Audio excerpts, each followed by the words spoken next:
friends, it's Teresa and welcome back to my channel. And in today's video, I'm going to be talking about some love interests that are just the definition of a green flag. Granted, some of them have a little bit of like an orange flag to them, but primarily a green flag, whether or not I simp them or not. If you like this kind of videos for me, let me know in the comments down below. If you want to see a different kinds of videos for me, let me know those ideas in the bottom, in the comments. Subscribe, like, do the thing, and let's go. I do own some of these books. I do own the majority of these books. However, I am just feeling lazy today, and I didn't feel like grabbing any of the books that I do own from any of my shelves. So, editing Teresa's gonna hate me when she edits this, but present day Therese is having a blast. First character on this list is actually from a Christmas book. If you've been following me since like last year, I read this book in December, and that is Damien Martinez by 'Tis the Season for Revenge by Morgan Elizabeth. And this is an adult Christmas novel following following Abigail, who's been dating Richard Bartholomew Benson III for frickin' forever. She thinks she's gonna marry the dude, and all she has to do is just squeeze herself into tiny little boxes that don't fit in order to fit his like idea of like what a wife of a partner to a law firm should look like. So she does a thing. That is until Halloween. I think she shows up in like a Playboy bunny costume, like a bunny costume, very a la Elle from Legally Blonde. And he's like, I can't do this, I'm dumping you, and leaves her on the steps of her apartment on Halloween night. That night, she and her friends kind of concoct an idea, and that is to go back on Tinder or Bumble or wherever, decide to match up with Richard's boss, Damien. Her plan is to date Damien long enough for her to end up at the Christmas party in December, and she'll waltz in with Damien and make Richard completely go bonkers. This book is a very smutty book, so 18 plus for sure. However, I love this book. I love Damien as a character. He was just such a green flag, like right from the jump. Dude was super supportive of everything she wanted to do, super supportive of the things she was passionate about, and just supportive of her as a character. Even when he was mad, he never really took his anger out on her, and like processed everything in a very healthy manner. It was kind of annoying. I wanted the third act breakup to be like dramatic and him yelling at her, and he just took a walk. But I just loved him as a character. And I desperately want more characters like this to have their shit together, truly. All these dramatic men that kind of like blow up is just not doing it for me anymore. I need a solid man who will understand. The next one is Daniel Grant from Part of Your World by Abby Jimenez. This is an adult novel following Alex Montgomery, who is an ER surgeon.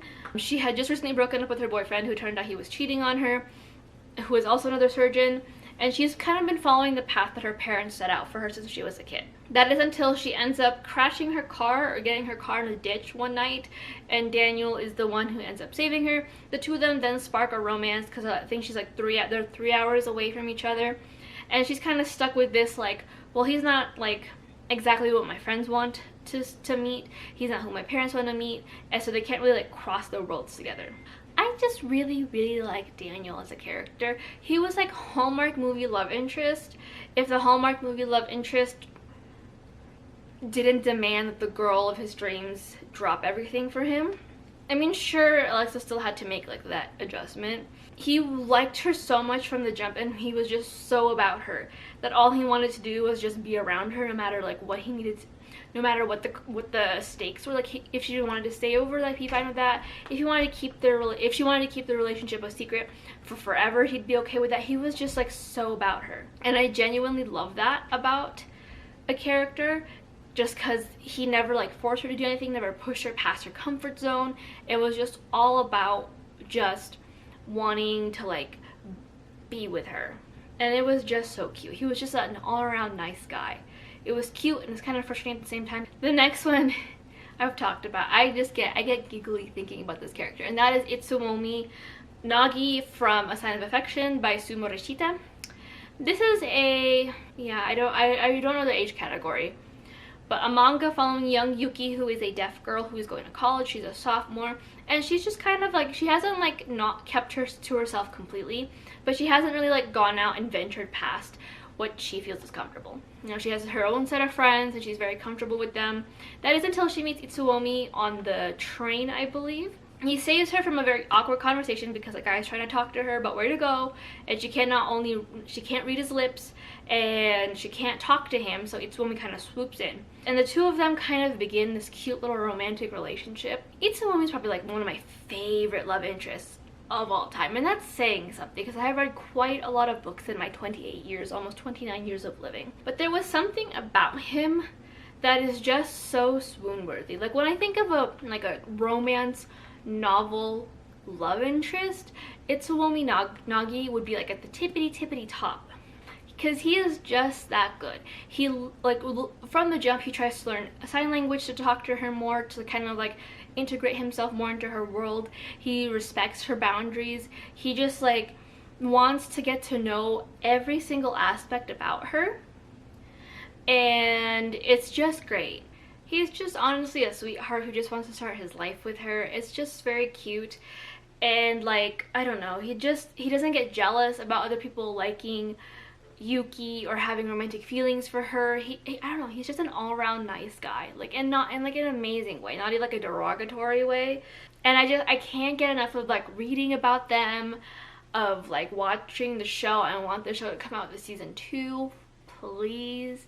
He's just so good, and he's one of the reasons why I made this video, because I'm just like, I need to just talk about some green flag love interests for once. Next one is Eric Ross from Spellbinder by L.J. Smith. This is a YA paranormal series. It's like each book is following a separate set of characters, and they're all supposed to come together at the end of the series. Eric is in the third novel of the series, where two twin cousins, Thea and Blaze, have kind of been jumped around from family member to family member after their parents had both died, and this is kind of their last ditch effort before they are pushed off to like the Covenant or wherever it is. Thea is considered the good witch, Blaze is the more rebellious kind of scary witch, and they go to the school, and Thea ends up really making a connection with Eric, and things go from there. I just liked Eric. Like, he had his moments where I was like, dude, you need to just like back off, but he was just all about Thea from day one. He wanted to get to know her, he wanted to be in her life, he wants to be a veterinarian, he wants her to follow her dreams and the things that she loves the most in the world, and just the way that he kind of like integrates her into her world and like just kind of falls in love with her. He's very like, for like a late 90s or early 90s love interest, he's very well rounded and just like a sweet guy. Like, I get like I blush thinking about, like, when I read, I blush reading that book, because he's just so sweet, and you don't ever have to get past like the initial annoyance of like an antagonistic relationship. All he wants to do is just get to know her, and like in a paranormal world where everything's falling apart and on fire,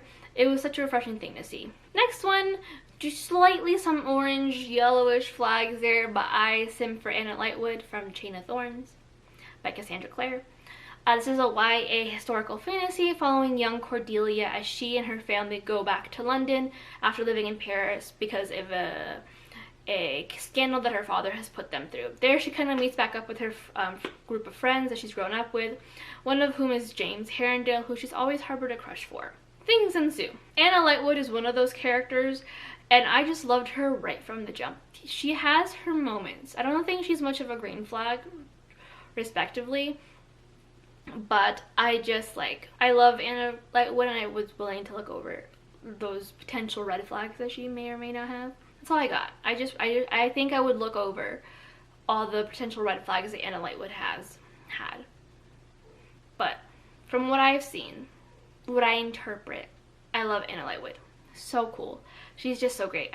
Another swoon-worthy character. I don't even have any like reasons for liking Anna Lightwood or thinking she is a green flag. I just think if I ever met Anna Lightwood in a modern day setting and we were the same age, I would fall head over heels for her. And the last one is Gemma Ward from Fiancé Farce by Alexandra Belfleur. This is an adult romance novel following Tansy, who's a bookshop owner.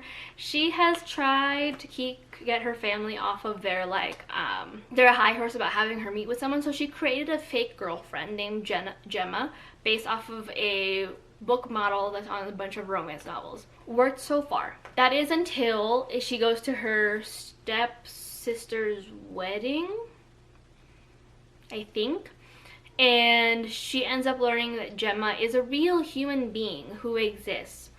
So, and instead of like blowing her cover and throwing everyone for a loop that's telling she's lying, Gemma decides to go along with it and says that she's trying to get her inheritance from her deceased grandfather to be able to run her family's like printing press. And she needs to fall in love to do that. So the two of them have a fake relationship. Gemma was all about Tansy. Like, she was flirting with her up, right, left, up, down from the beginning. She was all about Tansy from the jump. She was very supportive of Tansy in her dreams of becoming a bookseller, of becoming a bookstore owner, and was willing to give her the money and the resources to be able to further pursue her dreams as a bookseller, a bookstore owner, to be exact. And like, yeah, fake relationship. There were definitely some moments where you're just like, Gemma, you could have done better. But I personally just really love Gemma as a character. She was very swoon-worthy, very swoon-worthy. Like, I found myself like having a fan myself because some of the things Gemma was saying was just like, ooh. But I loved her so much. And that is it for some love interests that I think are green flags. If you think you want me to do another form of this list, maybe like some red flags, or just a part 2, let me know in the comments down below. And yeah, until next time, stay safe, and I'll see you guys in my next video. Bye.